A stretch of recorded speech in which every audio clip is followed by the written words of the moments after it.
Alright, so welcome back mga ka-EDC. So for today, magduduplicate nga pala tayo ng ating remote para sa ating Honda City IDSi. Yan. So pwede rin to sa ibang unit ng sasakyan na may remote lock. Yan. So start na tayo, pero syempre bago yan, pasok muna natin yung intro natin.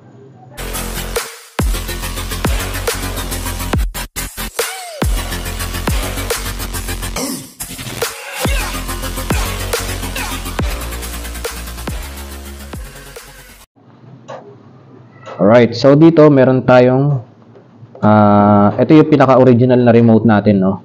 And then meron tayong nabiling halos kasing kamukha nung original na remote natin, no? Ito siya.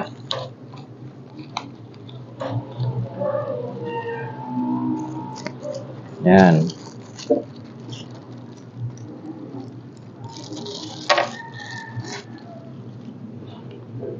So kamukha na ito yung ating original na remote. Ito nabili ko sa halagang 95 pesos. Yan. May kasama na rin siyang ganito. And then meron din tayo ditong ito. Nabiling ibang klaseng remote. Ito naman nabili ko sa halagang 109 pesos. Yan. May manual din siyang kasama. And then at the same time, pare silang may hook na ganitong kasama, no? O kaya parang keychain. Yan. So dito sa unang nabili ko, so set aside muna natin to. Yan. So itong unang nabili ko, akala ko ito na yung pwede kong magamit na yan, ito itong sa right. So itong unang nabili ko, which is itong nasa right natin. So akala ko since pares sila, yun na yung pwede kong ma-duplicate yung aking remote key, no? Yan. So, hindi pala, no? Dahil unang-una, meron pala siyang tinitignan dito na parang,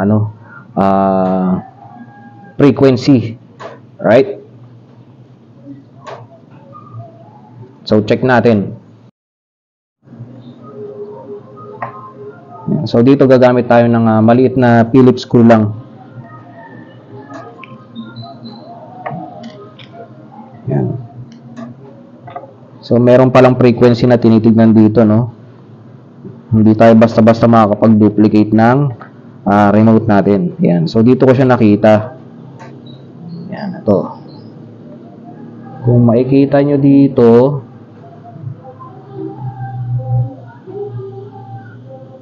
port 33M ang nakalagay niya, no? Yan. So, kung dito, babasihan naman natin 315. So, kumbaga parang hindi sila compatible sa isa't isa. Pero napabuti na lang din kasi at the same time, itong ating nabili na hindi magagamit na almost the same ng ating remote is gagamitin ko na lang siya. Yan. Buksan mo natin.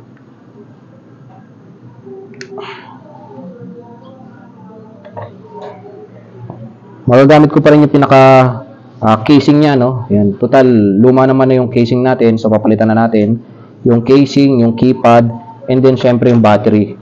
Ang pinaka iiwan lang natin diyan is yung board niya, no? Yan. Ito yung lumang battery ko. Medyo angat na siya, oh. Yan, so ito yung bagong battery. Then yung keyboard nung bago. Ito yung keyboard ng bago. Yan, so naka-indicate dito 315. So, hindi talaga siya compatible dito sa kung anong meron tayo. Yan. Ayan, pinagpalit ko na siya. Yan. So, ito na yung ating bagong casing, bagong keypad, and then bagong battery. Pero yung ating board is yung dati pa din.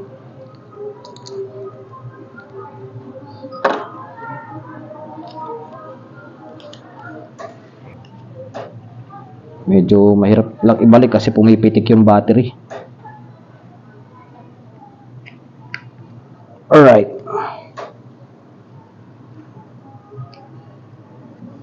Palitan na rin natin yung tornilyo. Luma na eh.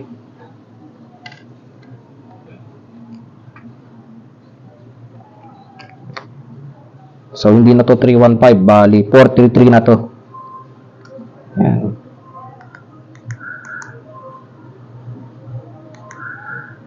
Alright, so malakas yung battery, no? Hanggang dito nadidinig ko yung sasakyan natin. Ayan, no?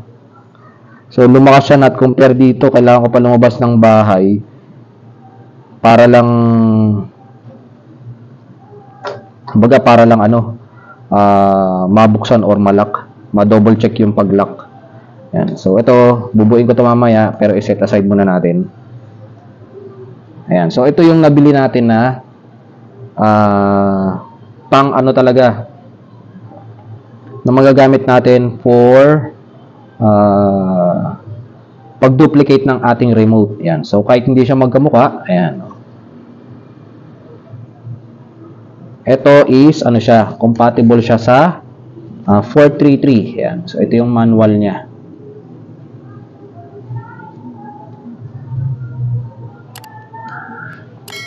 Ayan.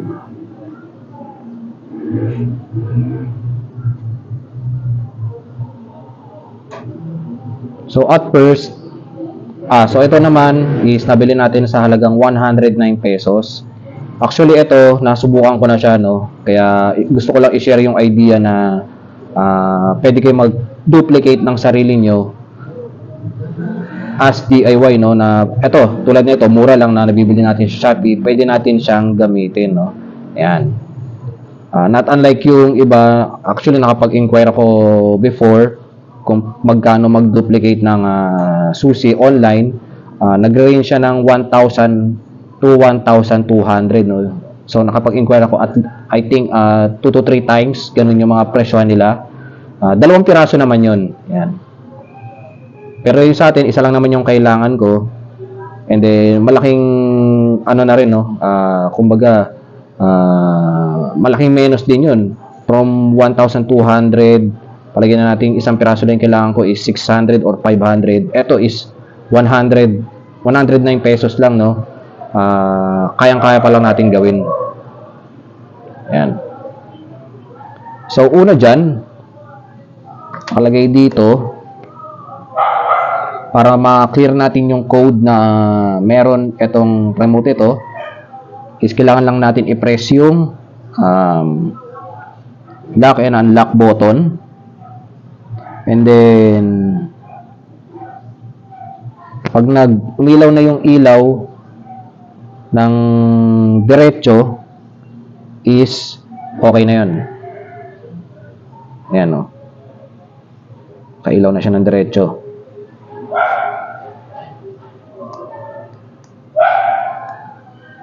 Ayan, so wala na. Hindi ko na nadedetect yung sasakyan. Alright. And then,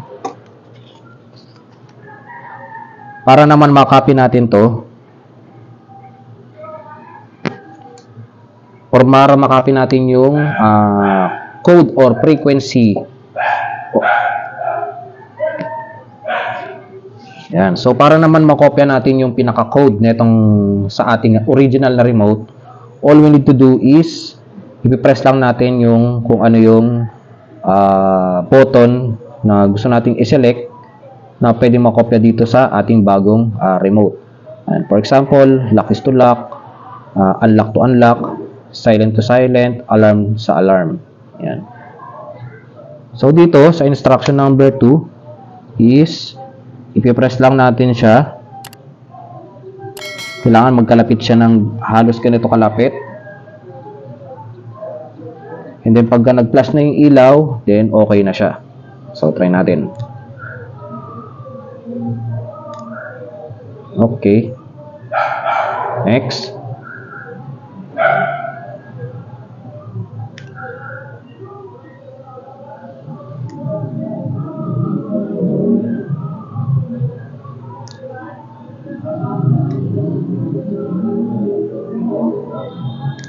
Alright, so try natin tingnan natin kung madidinig nyo.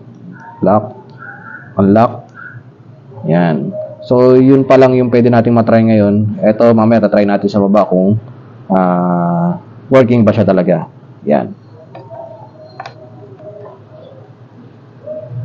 Then, lagyan na natin itong ating pre na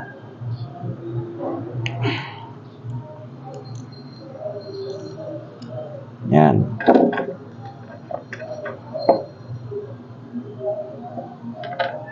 Buuin ko lang din to. Para spare lang din, di ba? Kung sakaling masira yung housing natin, kahit di na natin magamit tong pinaka body niya or itong pinaka board niya, is okay lang. So sa ganitong sa ganitong paraan, malaki yung madi-discount natin dito. Biruin nyo, 109 pesos lang. Meron ka ng, or pwede ka na mag-duplicate ng remote key mo, no? Right? Yun.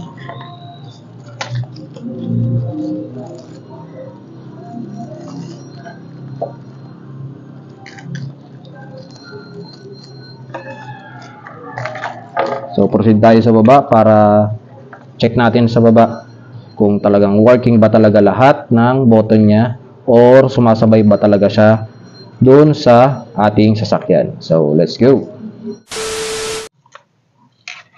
Right, so ito na nga, no? So, testing muna natin yung original natin. So, lock. Unlock. Okay. And then, itong ating silent, ano rin yan, nag-auto lock din yan. Yan. Then, ito naman sa ating, yung pinang-duplicate natin. Yan. So, subukan natin i-unlock. Yan. And then, lock. Okay. Unlock. Tapos, lock natin ulit. Okay. So, try naman natin yung sa alarm. Yan. So, wala pa tayong pinipindot. Yun. So, meron na. So, pagpapatayin natin siya, pinindot ko na ng one time. So, wala pa rin. Ang gagawin natin dyan, isa-silent natin. Tapos, bubuksan. Wala na. Then, kung lalagyan natin ng alarm, press natin ng one time. Tapos pagka binuksan mo siya dito, meron na yan. Yun. So kung papatayin naman natin, press natin tong silent. Tapos buksan natin. Wala na. Alright. So ganun lang. So lahat ng button niya is working, ano? Yan. So from original to duplicate, lahat is working yung ating button. Yan. Lock, unlock, silent, then kasama din dito yung pinaka lock nya, and then yung alarm. Yan. So lahat yan working. So sulit to sa 109 pesos. Alright. So hanggang dito na lang mga ka-EDC. Hopefully kahit papano is nakatulong itong video vlog natin for today. So you know the drill. Please like, share, and subscribe, and don't forget to hit the notification bell para lagi kayong updated sa mga videos na i-upload pa natin. Once again, ako ang inyong lingkod, Click Natik, signing off.